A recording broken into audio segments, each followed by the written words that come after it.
Everyone to our fourth webinar in the 2013 series on ecosystem-based adaptation.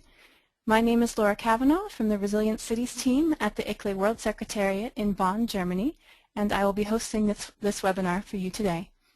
First, a quick technical note. We will keep all participants muted for the duration of the session to minimize background noise. If you have a question or are experiencing technical difficulties, please send us a message in the question chat box at the bottom of your control panel on the right of your screen. These messages will be visible to the organizers.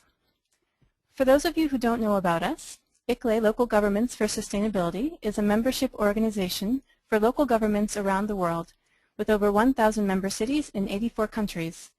We promote local action for global sustainability and support cities from our global, regional, and country offices with targeted programs and events. ICLE convenes the annual Global Forum on Urban Resilience and Adaptation to Climate Change, known as Resilient Cities, here in Bonn every year, ahead of the UNFCCC talks in the spring.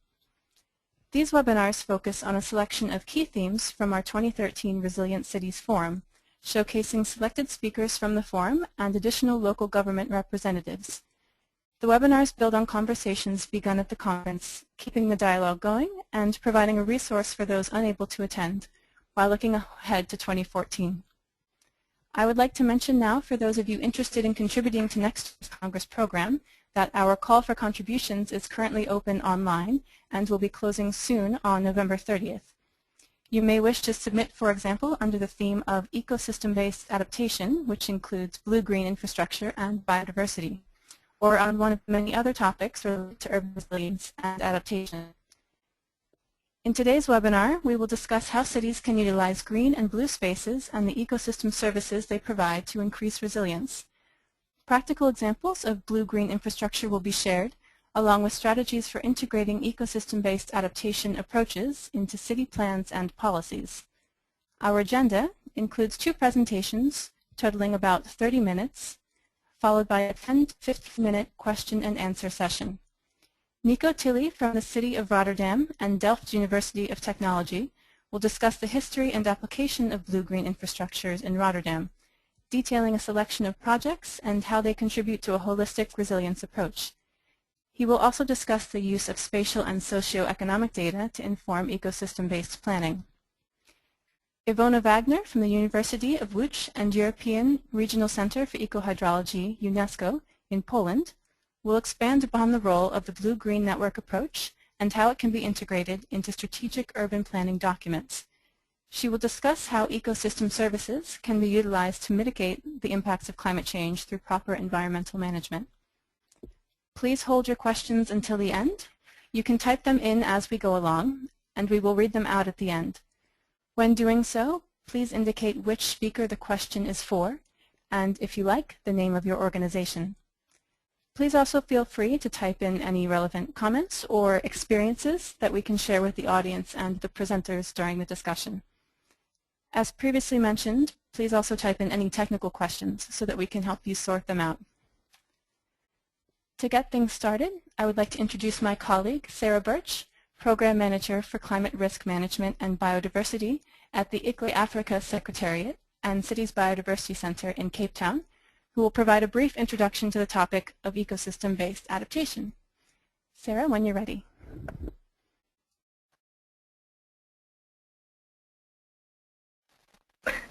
Thank you very much. Good afternoon, everyone. I hope that you can all hear me and that I'm live. I'm just going to, so my name, as I was introduced, is Sarah Birch. I'm Program Manager at ICLE Africa, and I work primarily on climate change adaptations and ecosystem approaches in the Africa region.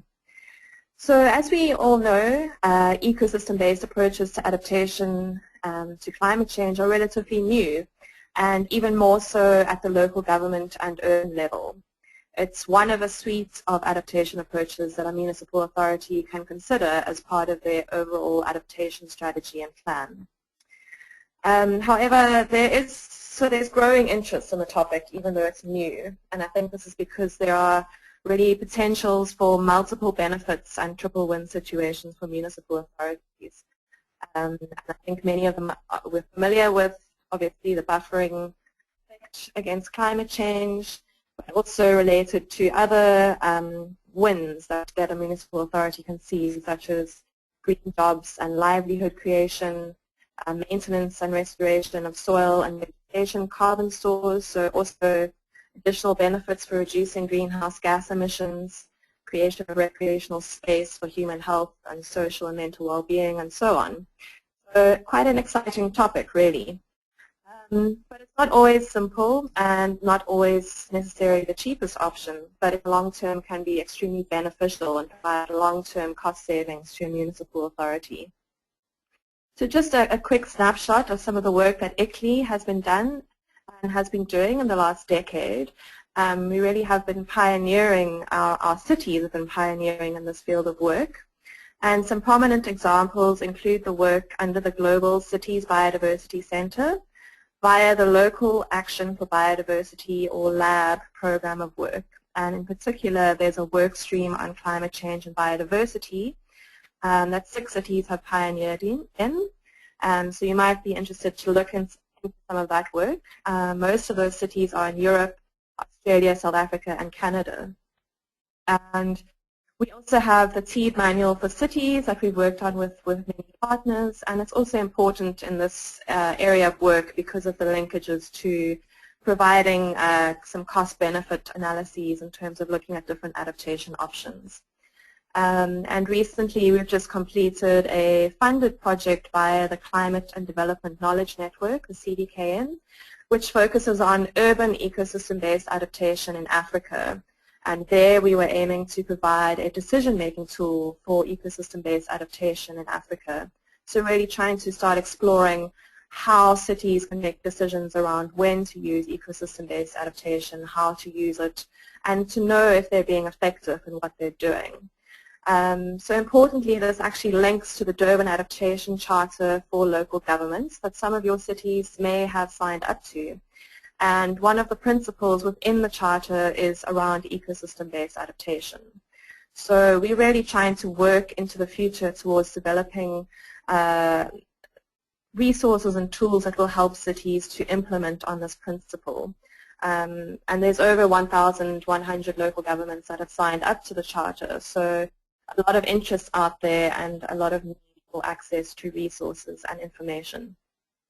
So just if you want to see some of the work around these areas, I will paste in some links for you on the right-hand side in the screen, and also the organizers can also help disseminate these linkages so that you can also look into this work. And lastly, just to let you know that we've created a LinkedIn group that focuses on urban ecosystem-based adaptation, and we're just about to kick it off. So if any of you are interested in joining that, or also in writing a thought piece to kickstart discussions around that further, please do let me know and we can help you join in the conversation. So I'm looking forward to hearing from the 2 case studies coming up and to everyone's discussion on the topic. Thank you very much.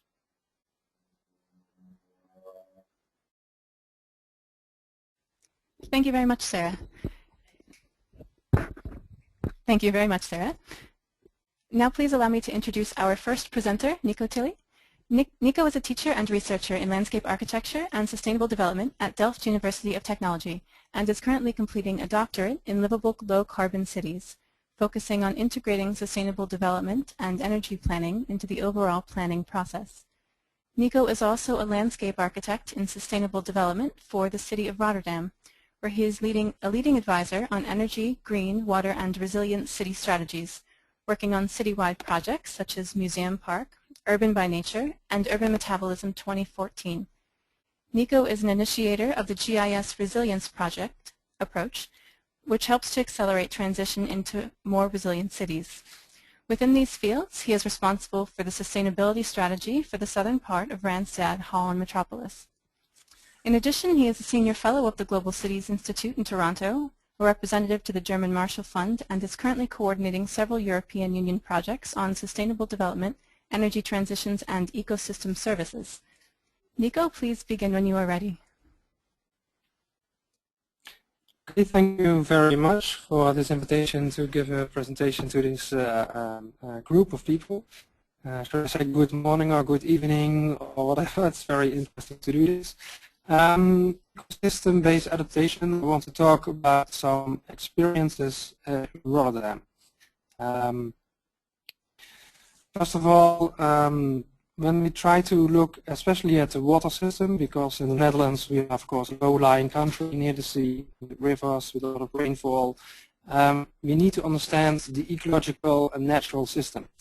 So that's why I want to go back to history and what water forms. So if we look here in the middle of the slide, we can see a few dots. These are actually some hills, flood hills. When the sea came in, people built flood hills to build churches on top of them, houses, etc. to be safe from the sea. Afterwards, they started building dikes, and also they started damming the rivers which actually went into the bigger river systems and into the sea. And one of these rivers was a river Rotte, and that's where the name Rotterdam comes from. That is the same with the river Amstel, which Amsterdam comes from, etc. Actually, Rotterdam and water now. So this is a bit about the water system in the Netherlands. Due to climate change, we have more precipitation in some times of the year, or less, depending on the season. Because of that, we have more or less river discharge. Since we are below sea level, we have a lot of groundwater coming up, and if we don't have enough fresh water to push down the salt water, then we have problems for agriculture. And since we are a port city with an open connection to the sea, which is a big asset of the port in Rotterdam, we also have to deal with rising sea levels. So let's just peel off a bit of how we like to approach this. First, at sea level, if we look at the sea and safety, there have been a lot of developments, actually big infrastructural works, and they were planned in the 50s, 60s, and what we saw is that in the 70s, 80s, 90s, these big dams were actually not being built as big dams anymore, but as a kind of flexible storm surge barrier, so that the sea could go in and go out, so that the breeding grounds for the fish would be actually reserved and preserved, and we could need them for mussel growing, oysters, etc. But also, of course, for shipping, to let the ships go through. We combine this with the natural dune systems, and sometimes even sandy soil is being put in front of the coast so that the sea can actually divide the sand along the coastline. So that's kind of building with nature. Well, if we look at the river system, so that's the eastern part of Rotterdam, then we see that there's a huge intensification of the amount of river water coming through these rivers. And what we've done in the Netherlands is that we try to have upstream river water retention areas, but not just to hold the water. It's also a freshwater reserve, and it's also one of the biggest wetlands in Europe for nature reservation. For instance, the small and the big egret, herons, storks, and other species of birds are actually having their habitat over there. Well, if we go to the city, actually, there's not that much space to do these kind of things. So we try to have a different approach for the city. How can we use this approach in the city? So what we did is we first looked at the water precipitation, how much is expected to fall in each area of the city. And we also looked at the quality of life data for the city to combine these systems, since we actually want to kill two birds with one stone, so that we have a solution for the water system, but also can add to the quality of life for the people. An example in just a moment. This is an example of the big map of the whole of Rotterdam. So we wanted to have water solutions, but at the same time good housing, a good public space, water transport. So we invented the sponge city in the north, the river city in the river, it's actually the highest ground in cities, and canal city in the south, where we combined living and water. Here I show some examples. For instance, in the middle part, the water living and the urban agriculture and good housing. So we try to dig enough to actually make a new water system, but also provide a new ecological or green system for the city. so that we don't have just an engineered solution, but also an ecosystem serviced solution. And the same goes with green roofs, which is of course a famous example from all over the world. And on the left we have the water squares. In the northern part of the city we have a lot of hard surface, so the silt-soil ratio there is very high. And actually to do something with this we came up with the water square. What is actually a water square? A water square actually is an area which where we spend money to make a good public space, but when it rains it can also flood. So on the right hand side you see some photos of a water square which has already been built. The picture in the middle shows something which will be finished next month, but it's already being in use quite a lot. And here we see when there's a lot of rain. So we try to combine water solutions and ecological benefits for people in the city, but also add to the biodiversity in the city. The same here with underground water storage. We were building an underground parking garage, but at the same time we thought, well, why not enlarge this excavation so that we have a sewage overflow. And at the first sight this might not seem interesting for ecosystem services, but it is, because by building this a lot of sewage overflow will stop. So the quality of the water in the rest of the city will be much higher throughout the year, and it has huge effect on species of fish, water plants, etc. This is another example where we try to have actually a dike combined with a roof garden and a link between the neighborhood and the waterfront on the left. So it's linking poor neighborhoods and the waterfront area, and at the same time adding a roof garden, biodiversity and a park in the city. And we actually were also inspired by other examples worldwide, like this, well, using ecology for cleaning water and at the same time have a green walkway. This canal restoration in China shows that it's very nice. They actually built floating gardens, and at the same time, as I said, it's a walkway for the citizens. And this used to be an open sewage system in a way. Another example from there is, for instance, here where they introduced a water park system also for adaptation purposes, and where the human layer in fact is overarching natural or the ecosystem layer. So it's not getting rid of the ecosystem, but actually combine these well, uses with it. Taking this a step further, one of the big challenges in the city is actually densification of the inner city. And this is a small bridge to the next topic. Densification in the city of Rotterdam is very hard, and we were actually looking at local initiatives from transformation, do-it-yourself houses, bridge buildings, floating buildings, etc. to densify the city, to make a better city. But the first question which comes up then is, if you densify the city, more green qualities are needed actually to provide the same quality of life as before.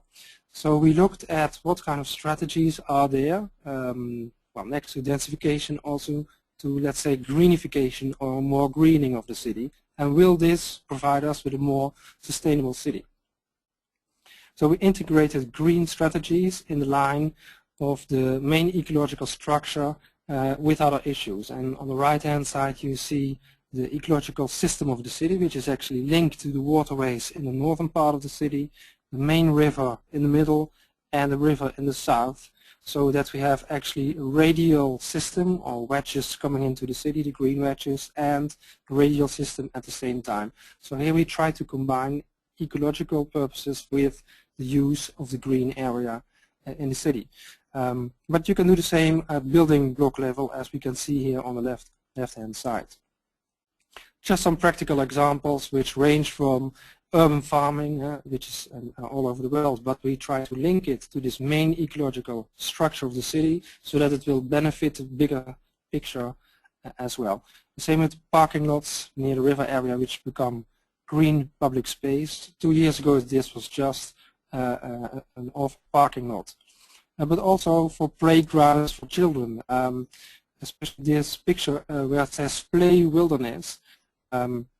It's quite interesting. It was a derelict area of the city, and now they turned it into a rough play wilderness for children, and children love it because they can play there, they can make themselves dirty. It's like, well, playing in the woods in a certain way.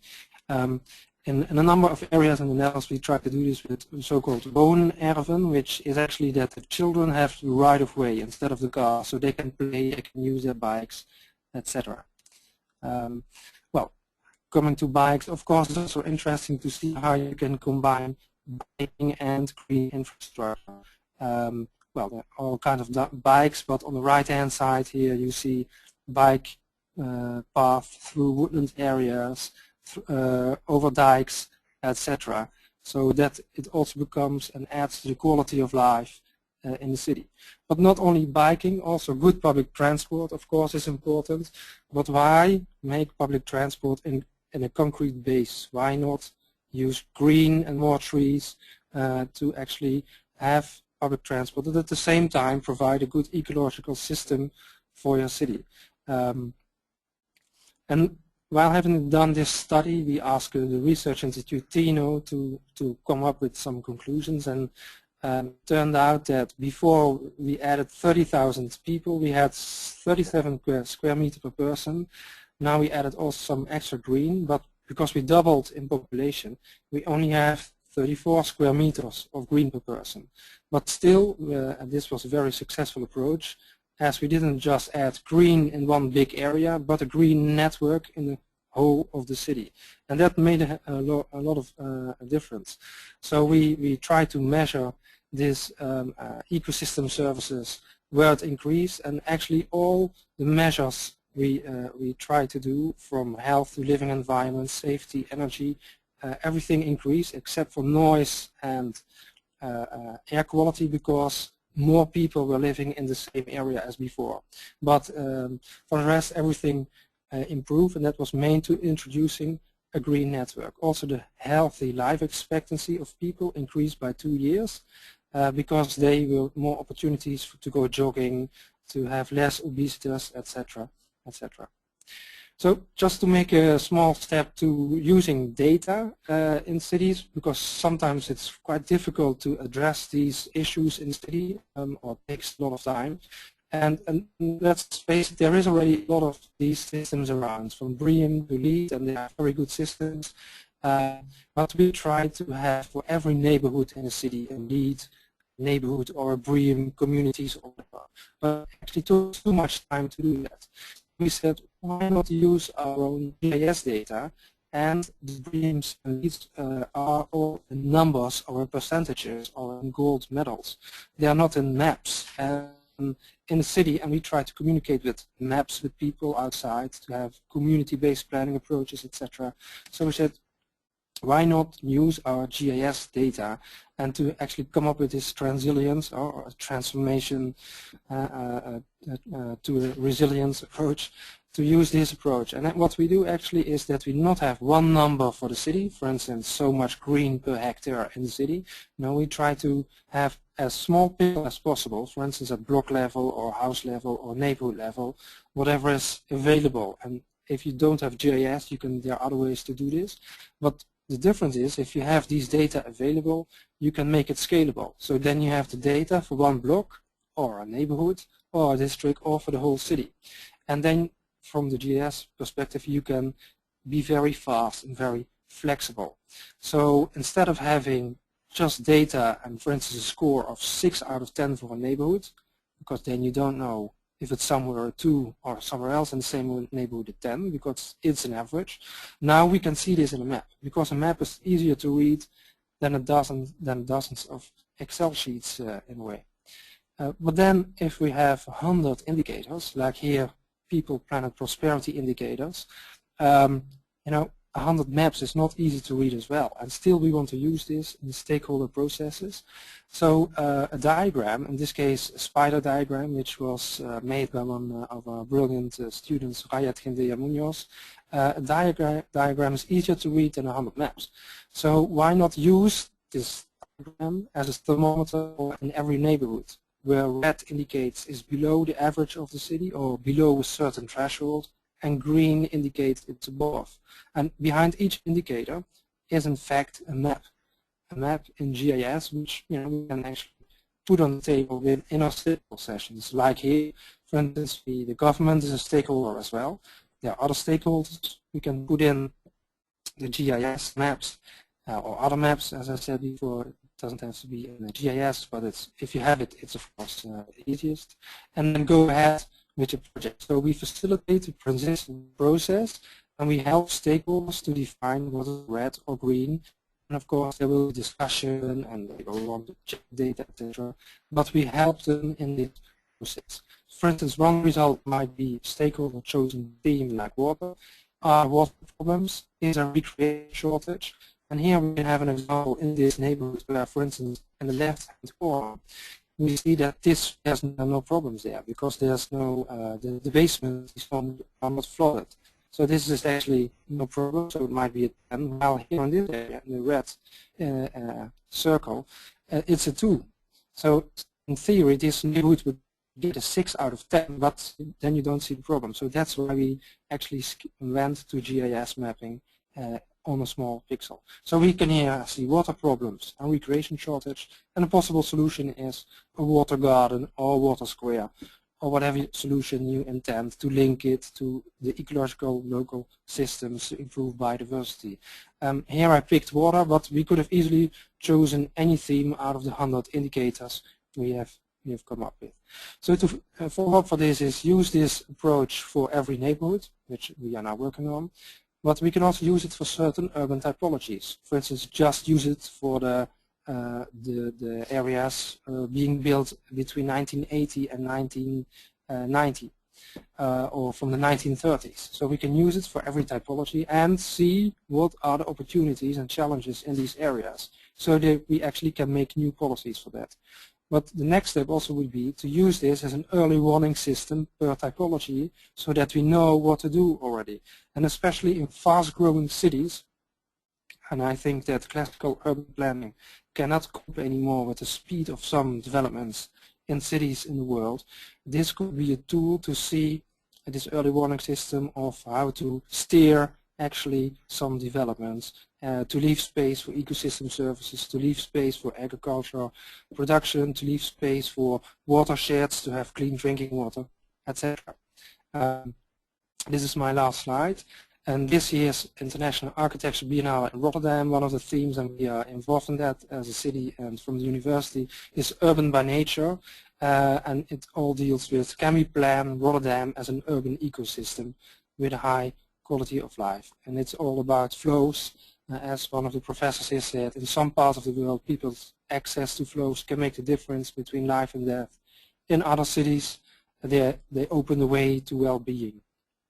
So we think this is quite an important theme.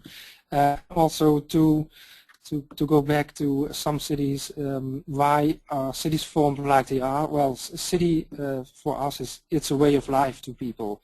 And well, what would be the best way of life to actually integrate it with our ecosystems where we live in. So thank you very much for your attention. That was it. Thank you very much, Nico. Some really interesting examples and solutions coming out of Rotterdam, as well as integrated planning approaches. It's really always interesting to hear. And a reminder to audience members to type in any questions you have now for us to read out at the end, and you can just continue to enter those in the question box as we go along. We will now move to our second speaker, Dr. Ivona Wagner. Ivona works for the Department of Applied, let me just show my screen here, there we go, of Applied Ecology at the University of Łódź and in the European Regional Center for Ecohydrology under the auspices of UNESCO, Polish Academy of Sciences. For several years, she was the scientific secretary of the Ecohydrology project of the UNESCO's International Hydrological Program. Her research specializations are ecohydrology, urban ecohydrology, the impact of global climate changes on ecological systems, coordination of multi-stakeholder platforms, and the management and implementation of innovative transdisciplinary projects. Ivona, I'll pass it over to you. Thank you very much. Hello, good afternoon, good morning to everybody, and also thank you very much for inviting me to this webinar. Today I would like to share with you our experiences in a city, and we have applied eco-hydrology approach, which is basically the recognition and use of the relationship between ecological system and hydrological system, a concept that is called the blue-green network concept in the specific conditions of the city of Łódź that I'm going to show to you. But before we go to the Łódź example, I would like to show. I would like to first make a comment on ecosystem services. We all think that this is very important to look at them. We know that our life depends on ecosystem services. The question I however, is how do we expect the urban to us if the structure of the cities is very much looking very it is under pressure, or it is not existing at all at time because of the gray infrastructure definitely stronger than any infrastructure. One of the problems that we face If I could ask you to pause for a second. The audio was breaking up quite a bit just then. If maybe you could just pause and recap that last slide.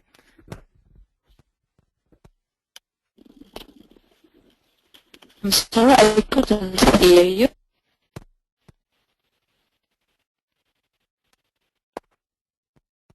Everyone could just bear with us. We're having some audio difficulties. There we go. We're having some audio interference. If everyone could just bear with us. Ilona, can you hear us now? Yes, I can hear you now. Okay. Just recap that last slide. It was breaking up quite a bit. Okay. Thank you. So when we think about ecosystem services in the cities, it is useful to ask ourselves a question. How do we expect the urban ecosystem to deliver any services to the society if the blue and green infrastructure is very often completely destroyed? We really have to deal with is the overspread infrastructure. One of the basic problems in this, I'm sorry, but my slides don't want to change.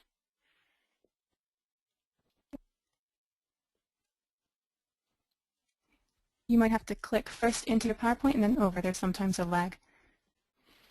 And also start with the arrows. Oh yes, I can hear now. Okay, so one of the major problems that we face in the cities is degradation of the water cycle, which basically in the natural system, which is composed of several different components, however, in the city is reduced to the precipitation, and most of the precipitation leaves the cities through the runoff. Very often, also with the conventional drainage system that acts the speed of the water annually. As a result, we experience lots of problems, difficulties in everyday life, like the floods and droughts, low humidity of air, which transfer quality of air, higher temperature in the cities, which is called as the urban heat island, limited water for urban vegetation, which further limits the ability of the urban ecosystem to provide ecosystem services, and quality of urban public space. And this is one of the examples. Here you can see the map showing the land transformations in the city where I live, and this is how it translates to the urban heat island.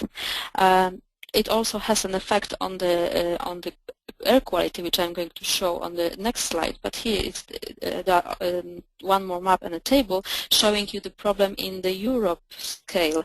So when you look at the reference levels defined by the WHO, you can see that take into account the most important air pollutants in Europe.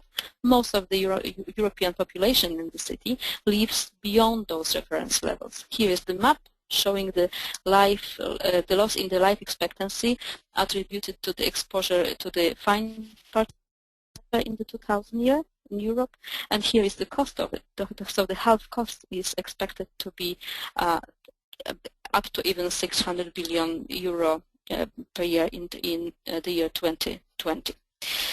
Here is an example of the research we did in Łódź, showing how the landscape are related with the concentration of benzoylpyren, which is one of the cancerogenic air pollution. So you can see that the more surface impermeability, the higher risk with the exposure of benzoylpyren. Here another result of our research showing how landscape development or landscape is influencing the prevalences of asthma and high fever in children. So you can see that in the city center, the cases of asthma and also high fever are 3 times higher than in the areas located on the edge of the city. So this is a clear influence of the vegetation and the water evapotranspiration on the quality of air and the services that the ecosystem provide to the society. One more very interesting relationship is between the body height of children in the central district of our city and in the outer city rings. So you can also see that depending on the number of the children in the family, the height of the children is changing, and it is definitely the condition of the children is definitely much better city than in the inner city. Of course, influencing the children's development is very high, so it is difficult to say that this is the quality of the environment that influences it in the first place. But in the first place, this is the socio-economical status of the family. And it is very interesting to see that the families of higher socio-economical status with the better developed children would rather live here in the green edges of the city than in the degraded center. So this is also a very direct way to show that the quality of urban space will make the people to do the where they would like to live, if of course the economical status allows them to make an eventual decision about moving to other districts of the city. So remember this picture from the beginning of the presentation. This is our goal, to apply different measures to the water cycle in the city, to improve the quality of air, to improve the quality on the environment ecosystem more to the city center in order to provide better public space, better living condition, and also improve the quality, the health of the society.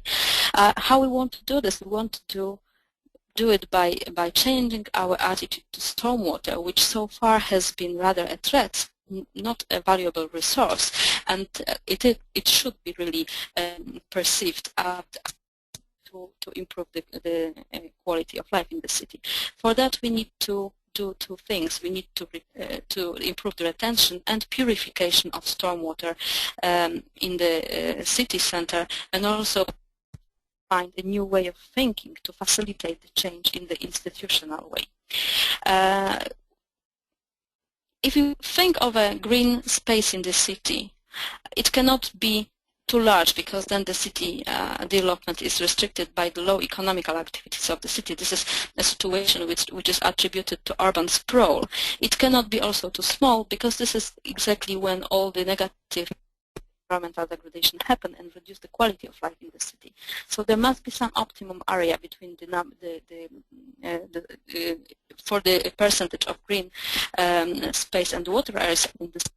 And what we are doing in our center, we look how we use this optimal space in the most efficient way to increase the ability for the system to work under the urban stress. For that, our activities are based on the 3 assumptions that, first of all, the landscape in the cities has function, and we want to use this function in the best possible way by using eco-hydrology. Then, really, the management of the environment is very important for the sustainable industry. So this is not about protecting of the environment, but this is also not about going into grey infrastructure. We need to recognize the and use it in the most optimal way. Finally, we want to combine ecosystem biotechnologies with the efficient use of the existing infrastructure, because that can not only accelerate the achievement of the sustainable development, but also to reduce the costs of it. So some examples how we do.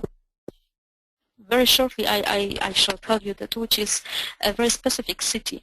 Here you can see the river networks in Łódź. So it has 18 small rivers. Most of them, however, has been digged underground and were the part of the sewage system in the 30s of the 20th century. And this is how the city looked like at that time. It was very dense. The cover was very and highly impermeable. And this is the heritage that we have got from the past, from the history of the city development, and we are trying to deal with it now.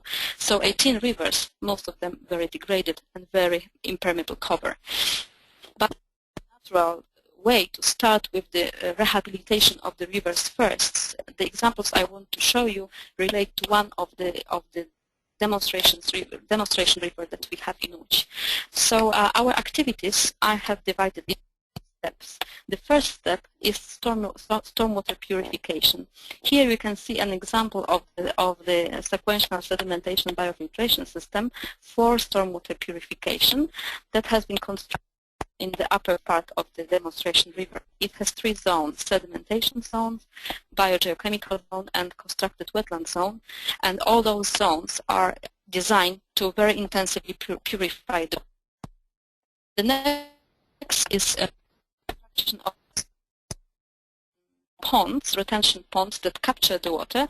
However, they need to have the absorbing capacity very high in order to receive the from the city and still not show the negative effects of the degradation. We use phytoremediation and hydrodynamic adjustment in order to make sure that the negative effects of pollution, such as toxic algae bloom, here in the reservoirs. Here is the same reservoir after 6 years of operation, so you can see that it changes in a pleasant place. The third step is where the river channel now. The plan for the technical and the conceptual model for rehabilitation, and I hope that this project will exist as soon as we have the funds to support the rehabilitation project. So here's the whole demonstration river showing different activities. So you can see that we have different ponds. There is a stabilization, retention pond, stabilization pond, the stabilization filter that I have showed you. We have the one pond and also final recreational reservoir, which has been constructed only 3 years ago now. There were also some bottom-up initiatives like the one on the picture here, when the developer of one of the apartments has contacted us and he was willing so some best management practices in stormwater management in order to not to degrade the quality of water in the. Finally, it's important to say also that all this process was possible thanks to the very high integration of the different institutes. We have created a group that was called Learning Alliance, and this group helped us to discuss all the problems. That we also could learn from each other to see the city problems from different perspectives. As a result of this activity, we have created a concept called Blue-Green Network concept that finally has been adapted to the planistic documents of the city of Łódź.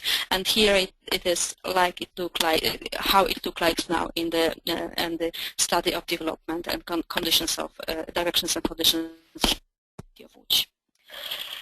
To conclude my presentation, I would like to show you the benefits that we can see from the Blue-Green network for our city. So first of all, it does improve the quality of life and health of inhabitants. It provides the space for recreation. It increases the improve the image of the city. It contributes to the environmental management because it lowers costs of its of the stormwater management, for instance. So the stormwater retention is much higher. Also, the elements like I have presented to you on the demonstration, they increase the quality of stormwater. It contributes to the city redevelopment and integrated revitalization. We can see the rivers and the green area as a part of the heritage of the city of Łódź, so it also should be revitalized as well as its architecture is. It contributes to sustainable development and is very important in the case of the global climate change adaptation. Finally, it improves the city appeal and the capital by attracting professionals and creative individuals to the city. And here is the example of the publication on the blue-green city for compensating global climate change in the European Commission Parliament magazine. The case of the blue-green network in Łódź as an example of the resilient city, an adaptation of the resilient city to global climate change. Thank you very much. Thank you very much, Ilona, for your presentation. We will now start our question and answer session. With the questions we have gathered so far, we have a couple that have come in. If you would like to ask a question, please send a message in the question chat box and indicate who you would like to answer your question so we can pose it for you.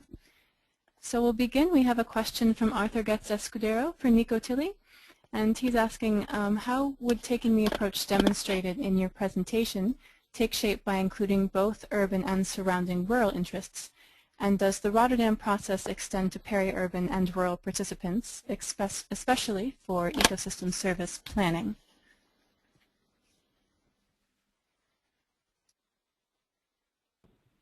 So, yes, can you hear me? Yes, we can hear you. Okay, good.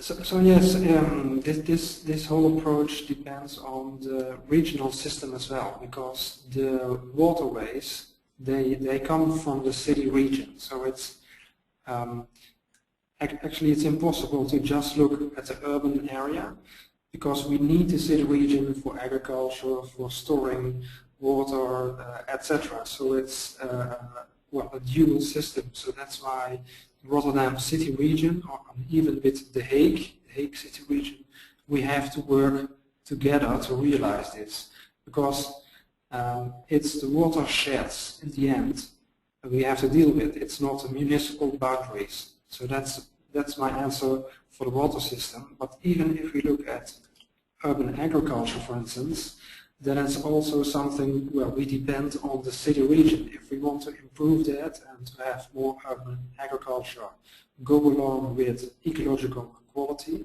and more biodiversity, we depend on the peri-urban area a lot. So thank you very much for that question. That's a good question. Thank you.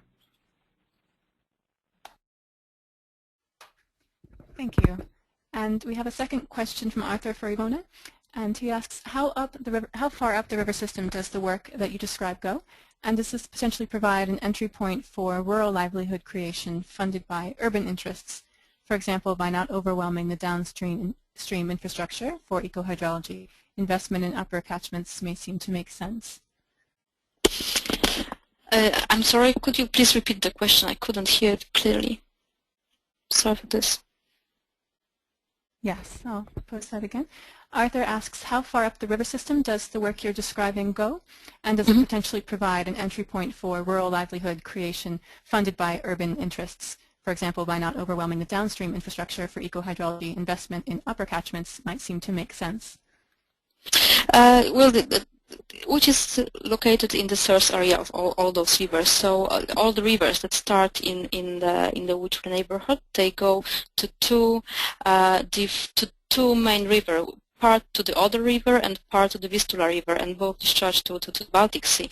The scale of the rivers upstream is very small, so in terms of hydraulic impact, they won't have a very important impact on the downstream reaches. However, the impact of the quality is it might be very high, because this is just a urban runoff. That's why we put a lot of emphasis on the improving of the quality of the river.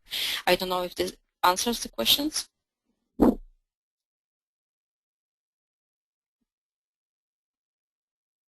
Arthur, if you have a follow-up, please go ahead and type it in, and we'll pose your follow-up question.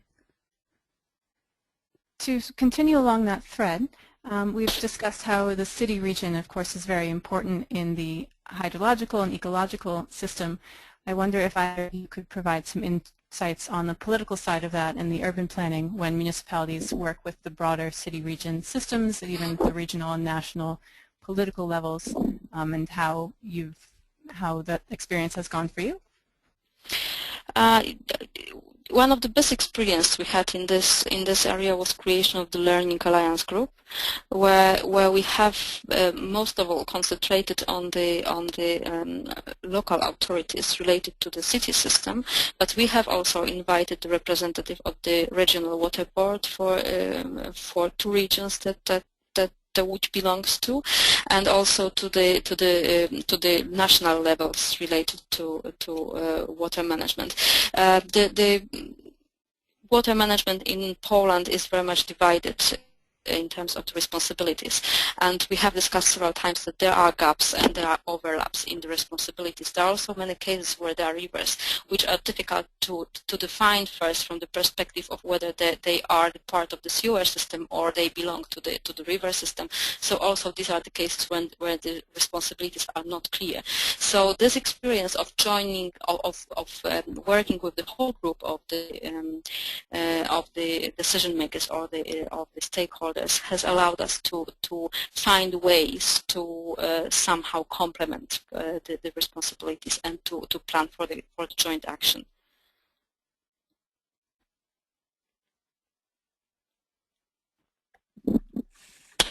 Yeah, Thank from you. a Rotterdam perspective. Nico, do you have anything to add? Yeah, sure. From a Rotterdam perspective, well, as I just mentioned in the previous question, it's a lot about watershed planning, and even looking at different countries. So the watershed from the River Rhine, starting in Switzerland, going through Germany, the Netherlands, but also other rivers, that's done on European level, because in the Netherlands we depend on if there's high water, that the water will be captured upstream as much as possible. So that's, and what the same goes at city level. There are different local water systems, so where we do have to do the same. We are fortunate enough, and actually we have to in the Netherlands, that we have water boards, and they are specialized organizations. They exist for 400, 500 years now, to actually, well, organize this system, because it's the country is a big water system. Having said that, it's also apparent that a few years ago they were very much looking at technical water solutions.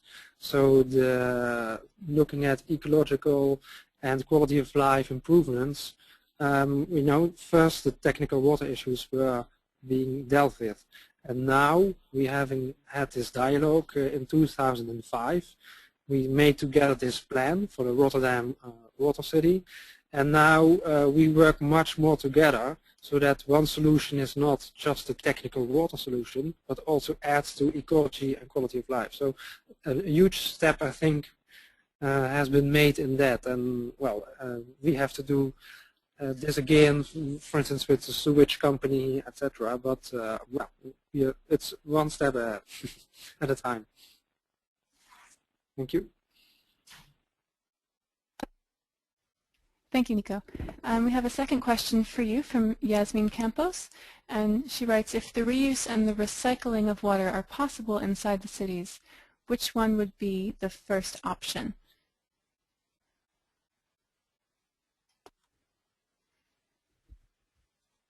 Sorry, can you say that again? If the reuse and the recycling of water are possible inside the cities, which one would be the first option? I hope I'm Yes, posing that yes, correctly, yes. Yasmin. If you Yeah, so, well, it's a yes. very interesting question. For instance, in the city we have a lot of areas where we can clean the sewage water. But of course, it's most important to have this kind of steps of, first of all, try not to make the water dirty, which is don't have any sewage overflows. You know?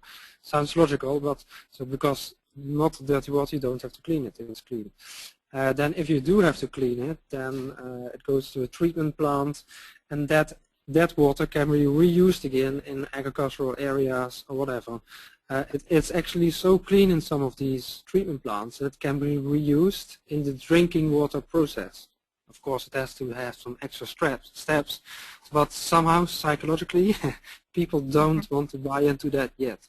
So yes, I would say reuse water, slow it down as much as possible in the city. And well, the city has a sponge like the Amazon forest. You know, it holds its water as long as possible before it releases it to the big river system. So, and well, Ilona has also showed that in her presentation about the water cycle. Yep, thank you. Thank you. Thank you. And we have a follow-up comment from Arthur, which you might want to reply to. It says the emphasis on the quality of water is interesting, and it seems that agricultural runoff would create an incentive for more ecological intensification, for which urban residents would be motivated to pay farmers for reduced use of harmful chemicals. And at the regional level, it could imply that cities situated above other cities might need to cooperate on a regional basis, as you were suggesting with watershed planning. So that's the follow-up, if you have anything else to add to that question. Yeah, well, I think with the watershed planning, yes, that's the case. They have to work together because cities who are downstream, they have the problems from the cities upstream or from the areas upstream. With the agricultural question to pay farmers for using less chemicals, I'm not too sure. I think they, the people or the producers who make the system dirty, they should prevent it because there are other systems to do this. I'm not an agriculture specialist, but you can stop putting certain chemicals or also fertilizer. For instance, 5 meters from a waterway or in certain times of the year. So there are special solutions to this to actually make the water system cleaner. Yeah.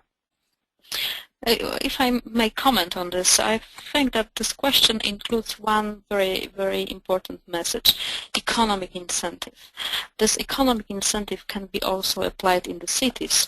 Actually, it is already applied in the cities which have the stormwater fee, which is a very important tool to make people to act towards retaining the water in the city. Unfortunately, this is still a very difficult issue in Poland, but I know that it works very good in Germany when these people, this infrastructure that is not connected to the stormwater drainage, the owners don't have to pay for the stormwater purification, which is a very good incentive to apply to all the best management practices in your area in order to retain the water in the landscape. So I would look at the question from this perspective: how we can really make the economic incentives in the cities to increase the water retention and purification on site, so that we also can reduce the negative impact downstream. One more thing, if I may say, about exactly the psychological barrier in using the recycled water for drinking.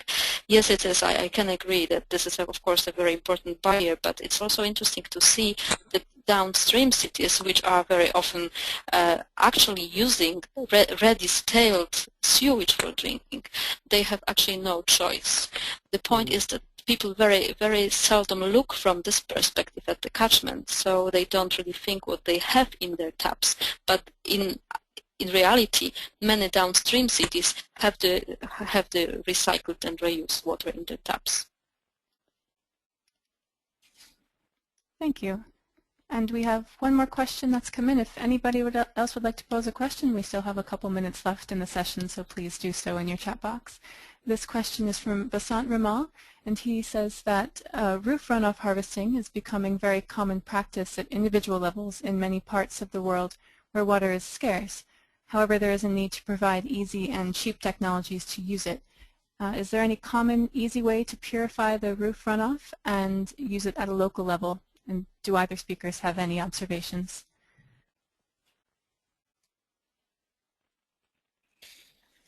Well, from Rotterdam perspective, I have these examples from Melbourne and more drier places in the world. So in Rotterdam, we don't have as much a lack of water, but well, most of the time we have too much water. Having said that, we do have drier summers in the past 10, 15 years. So we see that it's mostly used for well, spraying your garden, for flushing your toilet, and well, all these kind of systems in your home. But further than that, we don't have any purification to use that water for drinking water, as we have the drinking water centrally arranged for.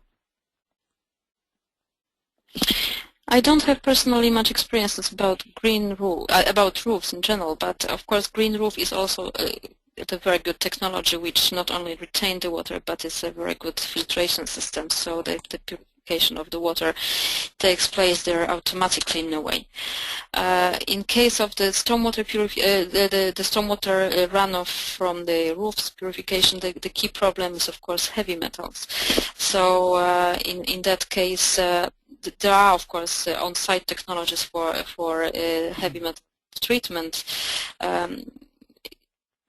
Or in the case of the regular conventional drainage system, of course, it is purified in the treatment plants. But in terms of the on-site treatment of stormwater, it is possible to use infiltration, different kind of infiltration trenches, which use phytotechnology or the absorption on the porous material to capture the heavy metals.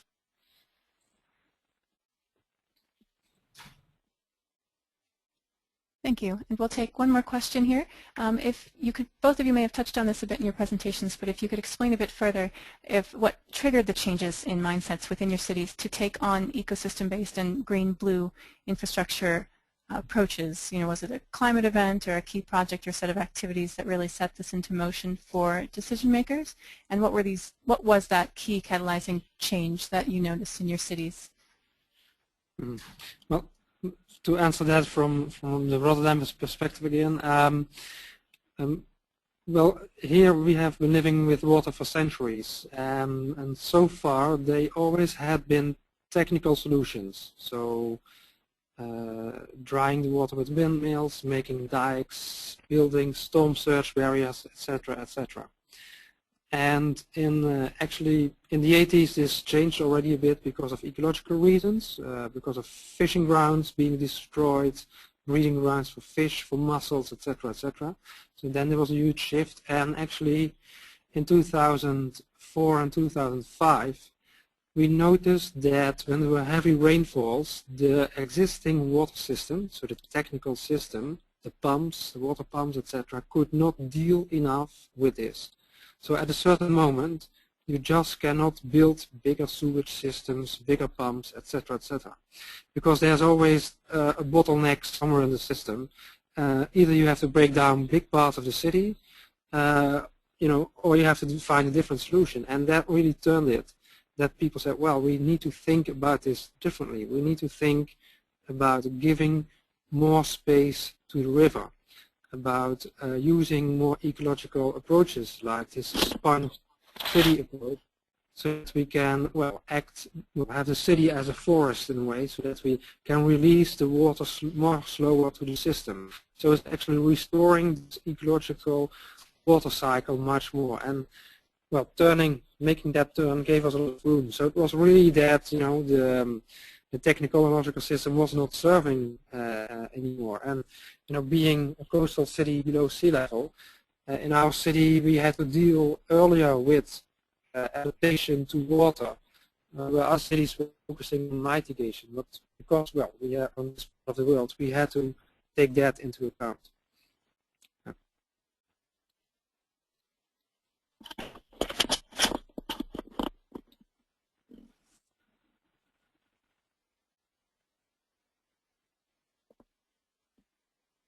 Ivona, would you like to add anything about Buch?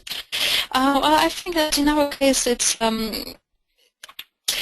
there are several reasons why we have changed the way of thinking. Probably one of the very important one is economical one. When in the 80s of the last century, the industry, the textile industry, which was the core of the city, has collapsed, and since then the city faced a series of different difficulties. This is lack of jobs, this is decreasing the demography of the city. So finally we faced a situation where there was a really strong need to change the quality of life, which could be a possible attractant for the new businesses, for creative individuals, for the young people who would rather like to stay than prefer to go. So thus degradation was a clear incentive to start thinking about the city in a different way. Then when you add to that the technical problem, which are typical for any of the cities related to the conventional approach, which is flooding occasionally and then drying of the city and high of management, you have to pay for the water you use for watering the green part of the city always if you don't use the stormwater, which is available for free. So the costs were increasing, the number of the people was decreasing. There was really a need for looking at the problem from different perspectives. And for the city on the watershed, which is the case of Łódź, water is really the limiting factor, and it's very important to look at the water first if it's a sustainable city. Thank you very much. And if there are no more questions, we'll leave the discussion there and bring our fourth webinar to a conclusion here. I'd like to give a warm thank you to Nico and Ivona for sharing their work and experiences, and to all of you for attending and engaging with us in the discussion. We have been recording the webinar, and it will be available on our website shortly, together with the presentations. I would like to invite you all to our fifth and final webinar on adaptation planning and resilient infrastructure, with speaker Susanna Kankanpää from Helsinki Region Environmental Services Authority and Stefan Denig from Siemens Global Center for Confident Cities. That webinar will take place next Tuesday, November 26th at 1500 hours Central European Time. And please visit our website to register and to learn more. Lastly, I would like to remind you about the open call for contributions for next year's Resilient Cities Congress, which will be closing on November 30th. Resilient Cities 2014 will be held from May 29th to May 31st in Bonn, Germany. Thank you all once again for joining us, and have a lovely day or evening.